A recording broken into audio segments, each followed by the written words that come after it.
with this. Yes, sometimes we have to do that. But this morning we're having a conversation about the Accra-Tema motorway. Lots of promises, but the road is still in a deplorable state.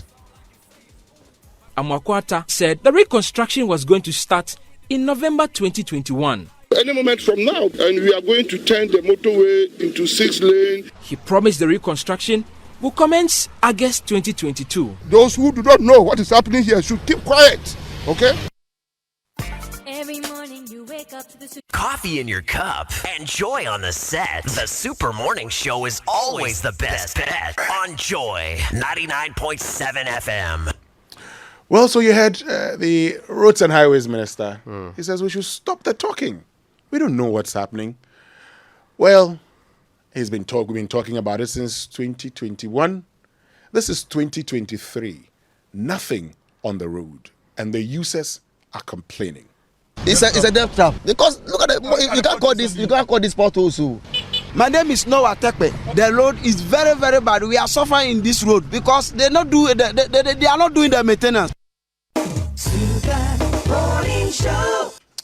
This morning, our focus is on the Accra-Tema motorway. We have a feature on the pains people have to go through in using that road. A road built more than 50 years ago. In fact, commissioned in 1965. 1965. That is 58 years ago, to serve as a link between Accra and Tema, particularly the port, and also link Ghana to other parts of the country, i.e. the Volta region, and by extension to our neighbors in Togo. Unfortunately, that road has not seen any major renovation since 1965. And today the National Road Safety Authority says this is not fit for purpose to be known as a motorway. We will get to it here on the Super Morning Show because, for us, we just don't touch something and walk away. We start and deal with it. So stay with us right here on the Super Morning Show. We'll be bringing you that feature later on the show and have a conversation about the Accra-Tema motorway. But also coming up this morning, and we're getting into the conversation shortly, Raymond, there's been a reshuffle. Some have said it's a reassigning of ministers and reappointment of ministers to ministries where their ministers have resigned. Or replacement. So we know that Stephen Asamoah Boateng goes to the Chieftaincy and Religious Affairs Ministry.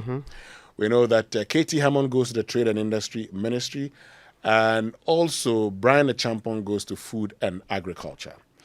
We know that the man many of you have termed as Senior Deputy Minister is now going to be a Minister of State at the Ministry of Local Government, Decentralization and Rural Development. Osebon Suamwa. Obi Amwa for short. We also know that today, the Member of Parliament for Karaga, Dr. Mohammed Amin Adam, is heading to the Finance Ministry as Minister of State within the Finance Ministry, taking over from Charles Edubuahene, who was dismissed some time ago. Yeah, that's true. We know that Stephen Amwa, Sticker for short, goes to the Trade and Industry Ministry as a Deputy Minister. The Parliament, he got the highest cheering and applause when when the Speaker mentioned it. He had the highest cheering. Sticker's own. It's as if both sides had agreed that Sticker deserved the position hook or crook. Oh, Sticker was... Initially, we knew that Sticker was going to go to the Ministry of Finance as the Minister of State at the Ministry of Finance. Because Sticker has been doing a lot of research on Ghana and, how we can get things right as a country, and how he's developed a model that, if implemented, could get Ghana out of some of our economic problems. Sticker is smart when it comes to the development of models. One of the very few financial economists, you have in this country. But let's listen to the Speaker when he was announcing. Honorable Kobina Tahir Hamo, Minister for Trade and Industry. Honorable Brian Achampo, Minister for Food and Agriculture. Mr. Stephen Asamoah Boateng, Minister for Chieftaincy and Religious Affairs. I have further nominated the following persons as Ministers of State, subject to the approval of Parliament. 1. Honorable Mohammed Amin Adam as Minister of State at the Ministry of Finance, to replace Mr. Charles Adubuahin, the former Minister of State at the Ministry of Finance. Honorable Osei Bonsu Amon as Minister of State at the Ministry of Local Government, Decentralization and Rural Development. Mr. Herbert Crapper to the Ministry of Energy as Deputy Minister for Energy to replace Honorable Mohammed Amin Adam. Honorable Dr. Stephen Amwa, member as Deputy Minister for Trade and Industry, subject to the approval of Parliament. Raymond, so we called for a reshuffle. We called for a downsizing in the size of government. They say, this is it right in front of you. There you go. Oh, no, in all fairness, this is not what people called for. Okay. First and foremost, people actually wanted real meaningful reshuffle, which included having to rationalize positions, remove ministries, and remove people who have no business in government. The president just filled places. He just made a few tactical moves. Every other consideration that was put on this table was not what the people have demanded. There was no real downsizing in this. Numbers did not decrease massively or even by any chance. We didn't get the very best of our people. Again, those who were incompetent were not removed from the government. So, you see, it was not just a talk about, oh, make sure you cut sides. We were asking the president to remove the likes of Ken Oforiatta and co. We knew that. That was the conversation. But that has not happened. If for nothing at all, he just said, oh, well, I've heard what you've been saying, but I'll still do what I want to do. So, look, we had 86 ministers going into the second term. In fact, the president had earlier promised 85, but it ended up becoming 86. The key question many asked was, did we need 86 ministers in order to pursue an agenda based on happenings in the first term? And the president had come to that realization himself, so he decided to downsize in the second term. Then you had Charles Adubuahin being dismissed. So 85. Alan Tremanting leaving, Uswe Friyakoto leaving, and my brother Ebenezer Kojokum also leaving. Yeah. So automatically you have a reduction to 82. But of course there were caretaker ministers. Would it have been necessary, for instance, to merge the Ministry of Food and Agriculture with the Ministry of Fisheries and Aquaculture Development, for instance? Okay? So you don't need, to have two ministers for these two ministries. Would it have made sense also to, at this point in time, just scrap the Ministry of Chieftaincy and Religious Affairs? Because really, what do we need a minister for Chieftaincy and Religious Affairs? That ministry doesn't even have a deputy minister, in all sincerity. So it means we can do without it. Now, in the Ministry of Trade and Industry, 3 deputy ministers. Did the president, with 2 years to end his tenure, still need to have 3 deputy ministers? That today, as you moved Herbert Crapper to the Ministry of Energy, you decided to now send Stephen Amwa to that ministry. And also the question I ask all the time, at the Ministry of Energy, so we've said, there's petroleum and power. So you have, at the time, Mohammed Amin Adams in charge of power and Andrew Japamesa in charge of petroleum. And there was one in charge of investments and projects. Deputy minister at the Ministry of Energy. Really? Let's say in your first term you had to satisfy a lot of people. But this is the second term, for Christ's sake. So at the Ministry of Finance, do you need a Minister of State and 2 deputies, including the minister? At the Ministry of Finance? Is that what we need in these times that we say we should share the burden? Is that what we need? Okay, so now the understanding that you have to some of these things is that a government you expect to be put in place will be not only lean, efficient, and proper. If we cannot get efficient and proper people in place, we cannot function properly as a government. What is happening is that if the government were being run like a private office, So if the president was running, let's say, Akufo-Addo Incorporated or any company close to that, would he have appointed all of these people? No, because he wouldn't have even made payroll. Yes. The only problem is that we perceive our public resources sometimes limitless because we can tax more people, force them to pay more, so that we use it for some of these positions. Deputy ministers, and they complain to us all the time that I'm basically being useless in this office. Yeah. I'm at the beck and call of the ministers, and if they don't like me, like for example, everybody knew the relationship between Matu Poku Prempeh and what they call it, Dr. Amin Adams. The understanding is that unless the person is willing to work with you nicely or give you something to do, beyond that, you are almost always useless in the office. But why would you have to appoint somebody who will be useless in the office? Because if you take these ministerial positions, which are supposed to drive policy that comes directly from central government, because they are not like people who are doing some innovative thinking to fix problems. In this country, we fix problems from the top. Yeah. You cannot on your own. For example, a minister cannot say that, oh, I think that the best way to do this is to do it this way, without the approval of cabinet or any of the other bigger bodies, including the president. If you don't approve it, you cannot do it on your own. You'll be removed immediately. In fact, you'll be seen as going contrary to what the president wants. So it is not as if we are putting the best of our brains at the top. So we need them all the time. We are just filling political positions. It's campaign people. So I ask myself this question. Of the 30.8 million people we have in this country, for every single position that's occupied today, is that the very best of our people we could put there? Do you get a point? The people we have in this country, is that the very best? If you drill down of our resources, so let's say the finance ministry, 30.8 million Ghanaians, some in finance. So let's say only 10,000 of Ghanaians are in finance and understand the system. Is Ken Ofori-Atta today the best man to be in the job? Is that not how we replace people? Because we are putting our best foot forward. In countries where systems work, if you put in just anybody at all, because of how functional the systems are, the person's inadequacies may not come to the fore immediately or may not affect the fortunes of the country immediately. But in our part of the world where individuals matter, where the president is directing policy and small problems can be exaggerated and made to look like we can't fix anything. So this is the Republic of Ghana. That's an inflation problem. It has an exchange rate problem. It has basically all the big macroeconomic problems that we have in this country. Yeah. What at all is within the heads of the people we are putting in office that's supposed to fix it? And again, if ministers were there, and Ken Ofori-Atta has been in office since 2017. Sure.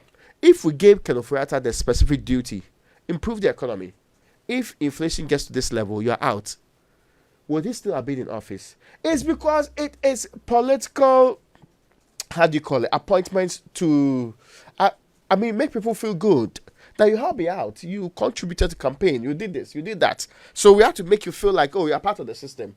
Some of the people that are in government, even in private practice, would have found it very difficult to find jobs. But we accommodate them in government. It's because it is not people paying out of their pocket. CEOs are not going to get them paid out of their pocket. Do you get my point? Sure. Well, let's get on to the phone line now. Professor of Political Science at the University of Ghana, Ransford Gyampo, he's joined us on the phone. Professor Gyampo, good morning, and thank you very much for joining us. Morning. So we called for a reshuffle. He said the president must change his ministers. He's done it. Is this what we're expecting? No, you don't know the meaning of reshuffle. You don't know the meaning of reshuffle. You called for reshuffle. This is no reshuffle. When we talk about reshuffle, generally, you are talking about the rotation or changing of governmental appointee ministers by a head of state after a thorough assessment of the performance of these appointee ministers. It is through this assessment that a head of state or the appointing authority gets to know ministers who ought to be moved from one place to the other, ministers who have to be shuffled horizontally, ministers who have to be promoted, ministers who have to be demoted, and ministers who have to be axed or sacked. So when we talk about reshuffle, generally, ministerial reshuffle or ministerial shuffle is explained in terms of the rotation or rotating or changing governmental appointee ministers by a head of state after a thorough assessment of the performance of these appointee ministers. That is ministerial reshuffle. But what the president has done is not about reshuffling. No, it is essentially about filling of vacant spaces in his government. And it must be put out quite forcefully and clearly that filling vacant spaces in government is not coterminous with reshuffle. Filling vacant spaces in government is not coterminous with reshuffle. We were asking that after close to 7 years of watching some of these ministers, you would know those whose strength or those who may have excelled in a certain ministry and whose strength may be needed in other non-performing ministries. Those who are incompetent and who may have to be either taken to other ministries or be removed. And we had also said that given that the party before it got the it won the 2016 elections, and even long before 2016 elections, given that the party had always touted its credentials of having the men, there were so many men, and there are still so many men in the party who have the needed human resources who can help this government in salvaging us, in navigating us through the challenges in which we find ourselves. And so they should all be brought on board. We're expecting that the president would pay heed to some of these calls and then bring others on board so that we would not continue to allow the talents and the brains and the competence that the nation have to be dissipated unnecessarily or to be wasted unnecessarily. But what the president has done has just been to fill in vacant positions with people that I do not have confidence in. The intransigent about the cause for reshuffle on the part of the president, in my view, is quite snobbish and quite disrespectful to the people of Ghana. It is also a severe affront to the expression of dissent. And unfortunately, this is being done by a president in whom we were well pleased in terms of his democratic pedigree. Dissent, the expression of dissent, is an important cardinal of democratic practice. You should be able to be tolerant of dissenting views. But if you create a position or an impression that people can express dissent for all you care and you will not mind them, then what you are telling those who express dissent is that, look, shut up, because you say it and say it and say it, that a president who would not want to be moved or who would not want to change course of action simply because you have expressed a dissent. And I'm saying that refusing to pander to credible views and public opinion is not an achievement. It is, in my view, democratically crude, democratically regressive, and democratically backward. And so I am not pleased with this filling of vacant spaces that the president has done instead of the call for reshuffle. Part of the call for reshuffle was also to see whether the president will be able to align and realign or scrap certain ministries just for the purposes of downsizing government. But he's not done that. The government still remains huge. The government still remains overbloated. Even though this is the case, the government still is calling on some other people to sacrifice.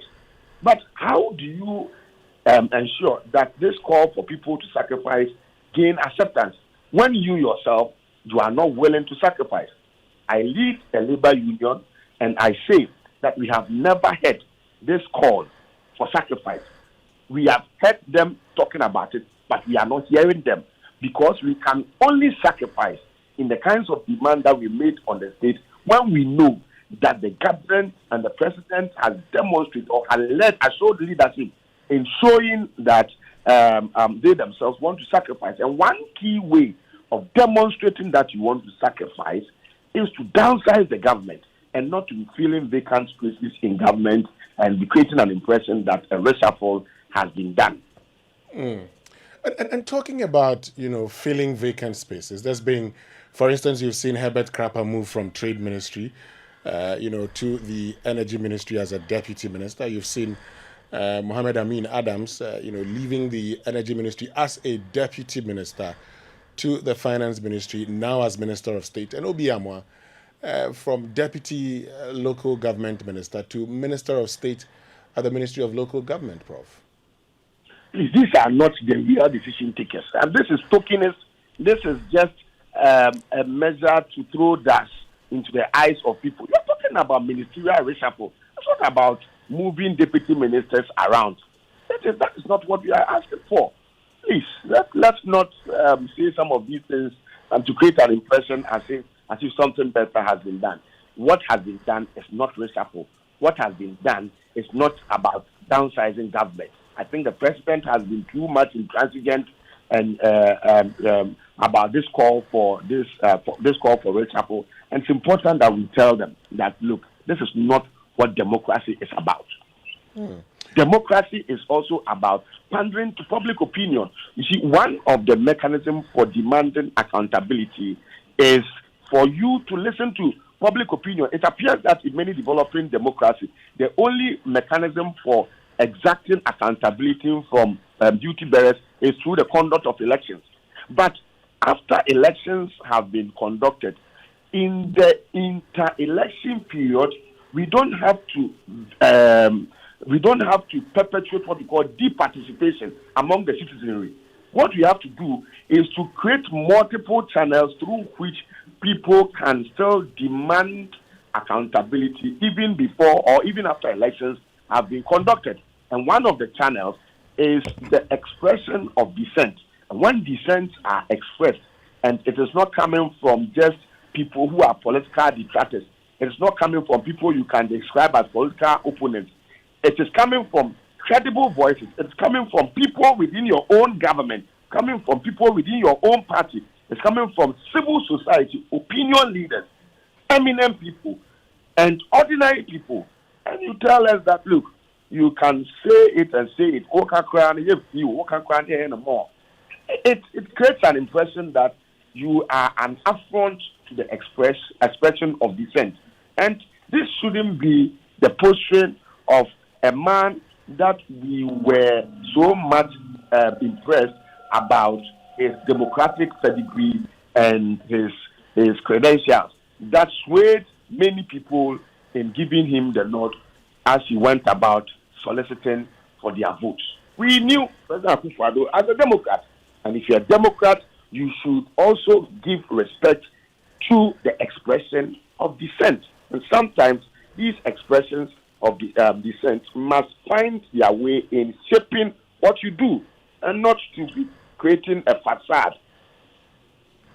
Great. You've talked about, not replacing them with persons that, whose competence you have issues with. Let's look at it, for instance. The only person that I want to comment on, the only interesting addition that I want to comment on is the bringing on board of Ransford Gyampo.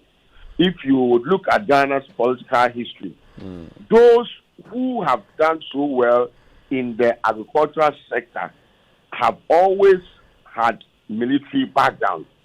Perhaps they did so well because of their operational mindset. So you want to look at Kenneth Benasco under Atampo when he introduced Operation Feed Yourself. You want to look at Commodore Steve Obimpe under J.J. Rawlings as agriculture minister. You also want to look at Major Courage Kwashiga and Nadia Kufuor. These were people who had military backgrounds, and they did excellent job in managing the agricultural sector. And so I am quite hopeful and I am quite elated that Brian Gyampo, who also has a military background, has been brought to head the agri sector. And the expectation is that with his operational mindset, he will be able to do his best to reduce food inflation or to ensure that some of the gains that may have been made by his predecessors are maintained or improved.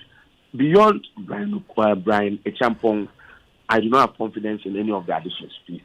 Please, yes, hold on a minute about not having confidence in these additions. KT Hammond, Trade and Industry, Stephen Asamoah Boateng, Chieftaincy and Religious Affairs, Mohammed Amin Adams, Minister of State at the Finance Ministry. You don't have confidence in all of these men? No, these are very known people who have been in and out of government, and we cannot really tout I don't know their track record. Their track records are known, and I was thinking that fresh ideas, fresh men, fresh women would have been brought on board, and not even if you want to do filling in of vacant positions, not bringing the very already old and proud people, putting them, in place. I don't think that I have confidence in they doing anything different to revolutionize governance in Ghana. I don't think I have confidence in them. I just want to be blunt.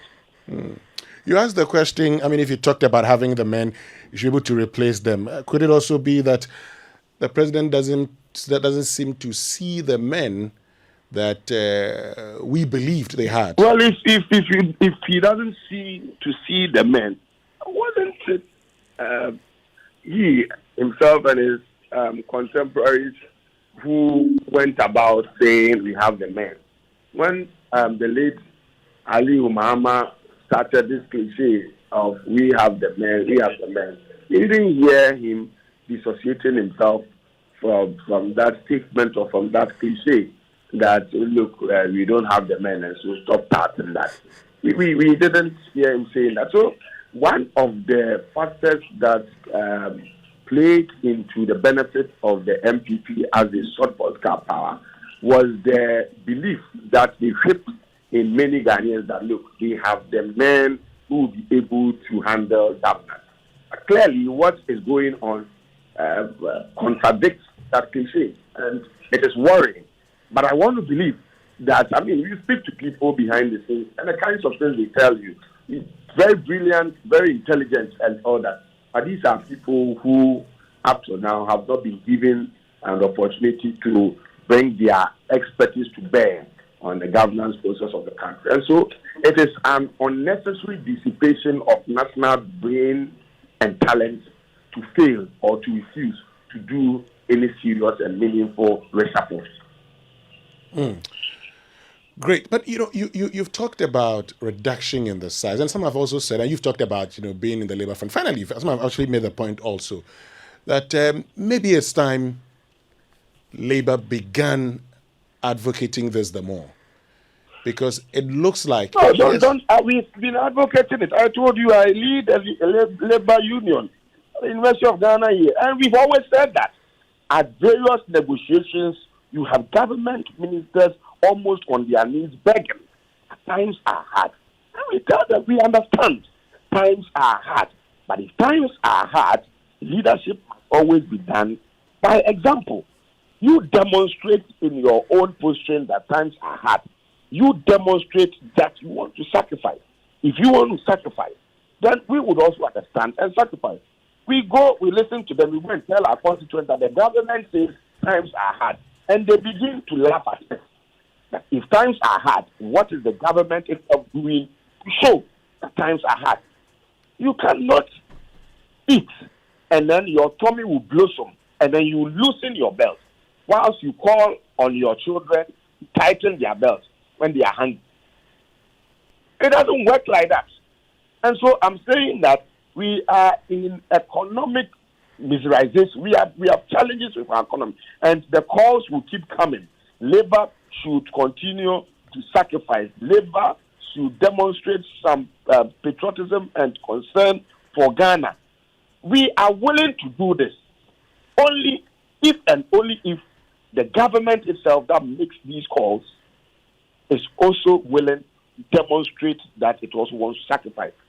If they don't want to sacrifice, then we have not heard their calls on us to sacrifice too. We will not do that until they sacrifice themselves.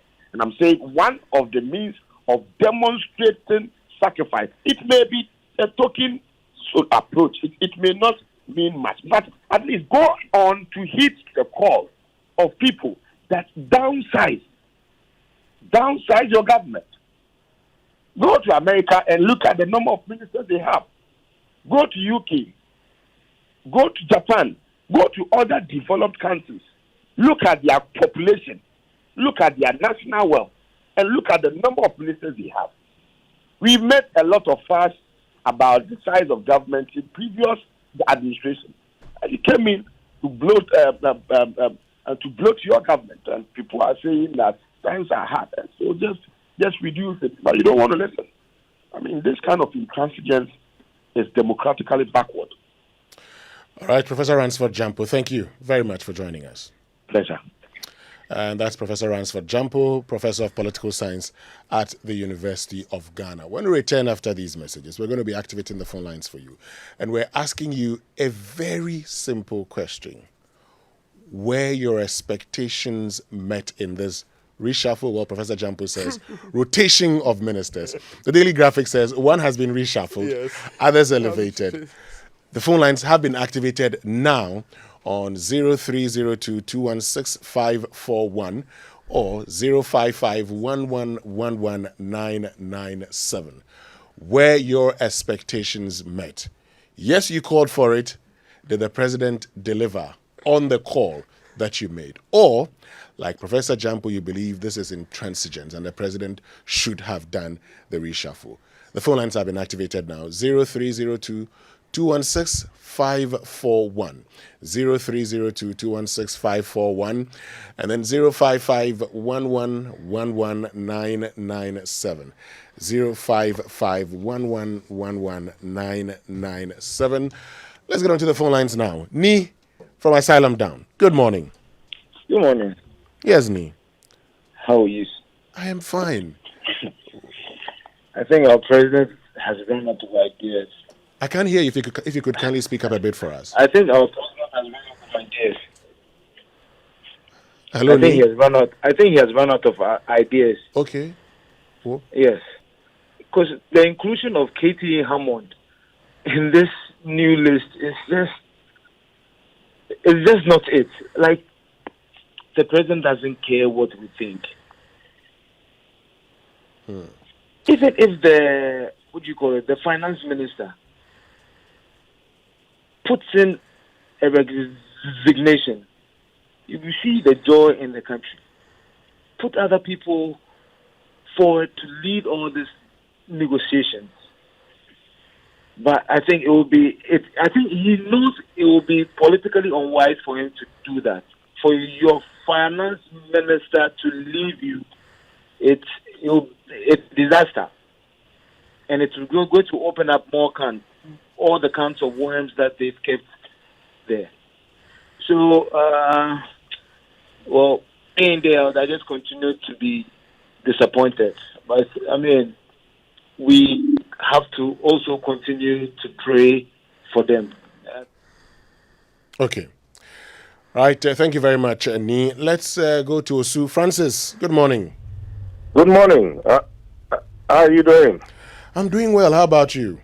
Not bad, though. Just that the economy is not helping us to think straight. But we are still, managing to achieve our daily bread. Okay. Sure. So, my opinion is that this ministerial reshuffle doesn't really meet the expectation of Ghanaians, including myself. What I think the president has done is quite good. I mean, there were certain vacant positions and stuff that needed to be filled so that those ministers who have exited will have those ministries function appropriately.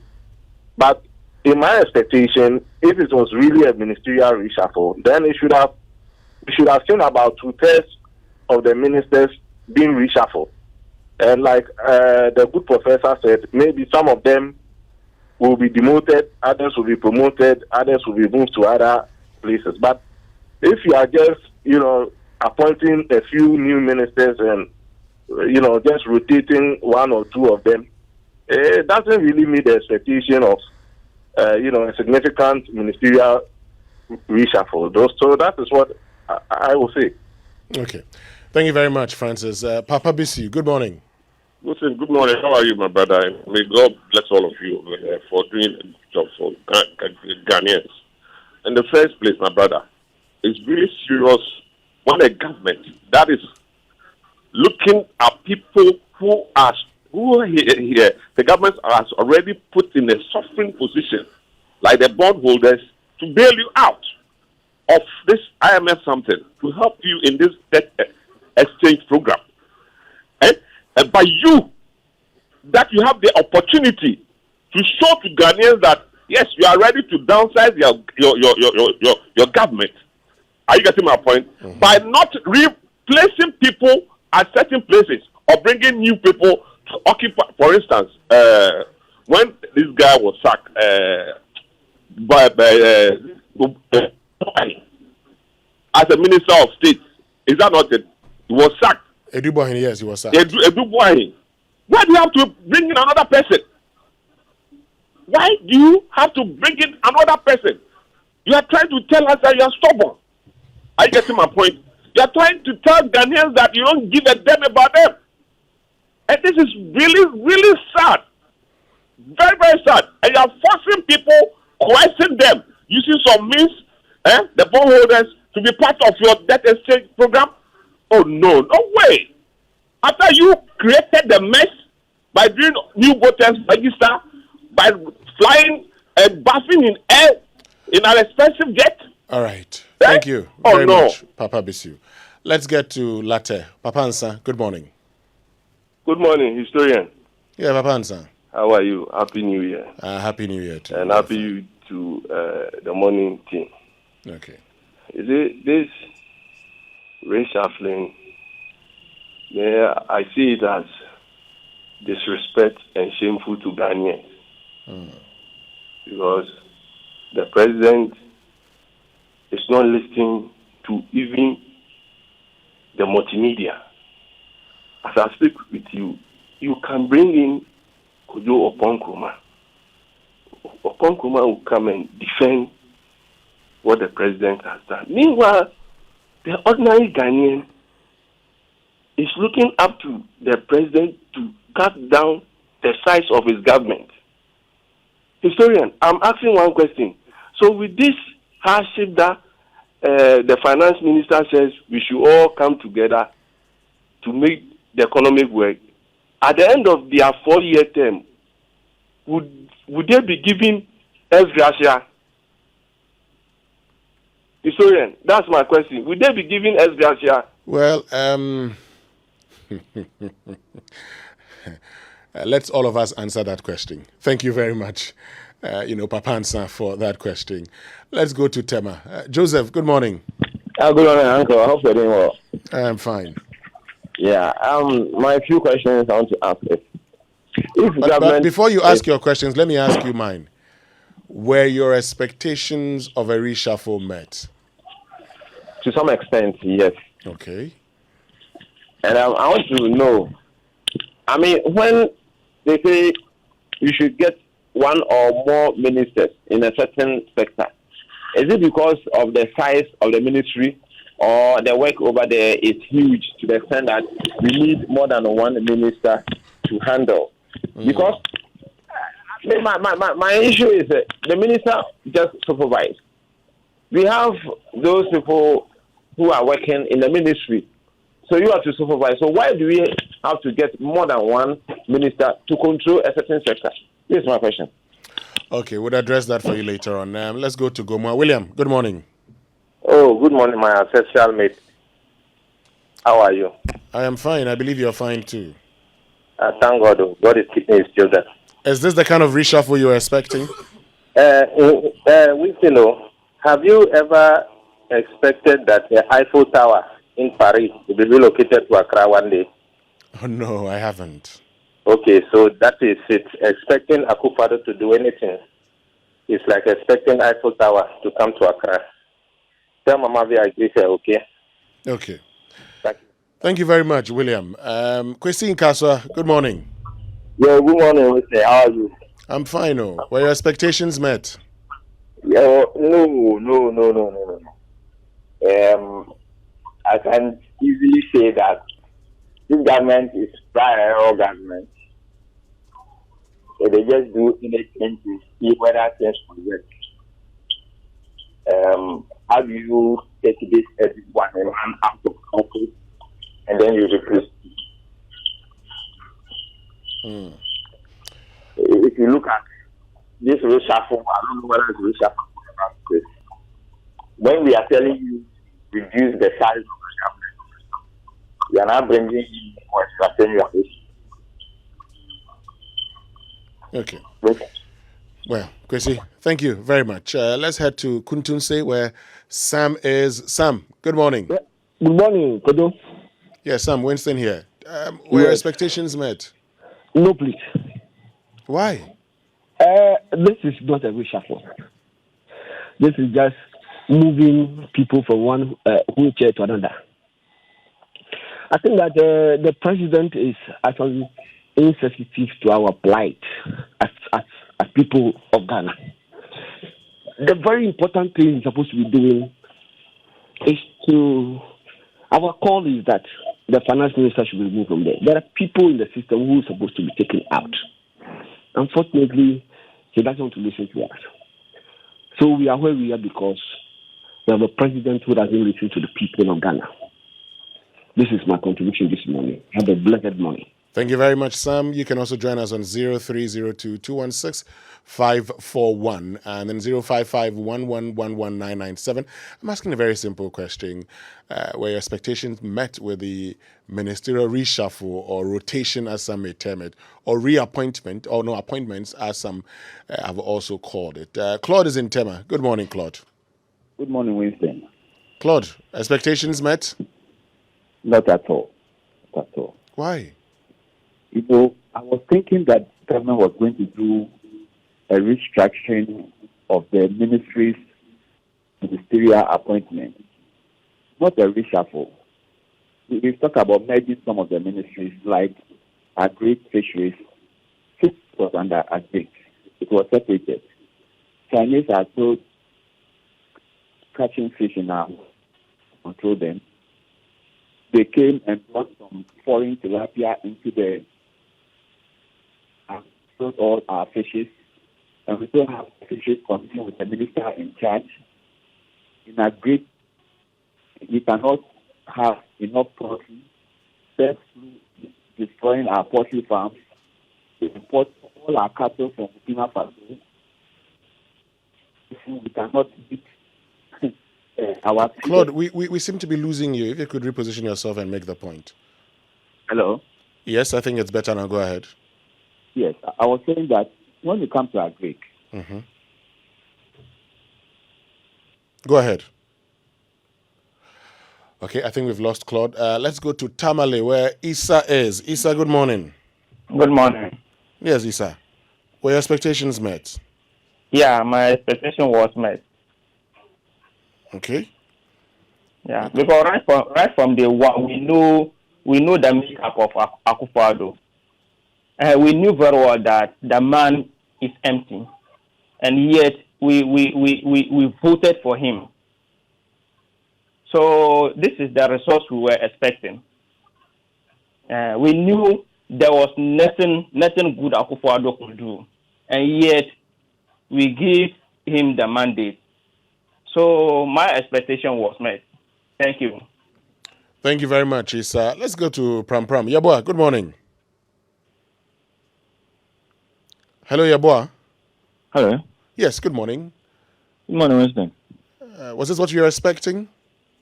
Oh, any forward-thinking Ghanaian who still has expectations for this MPP NDC administration is clearly living in a delusional world.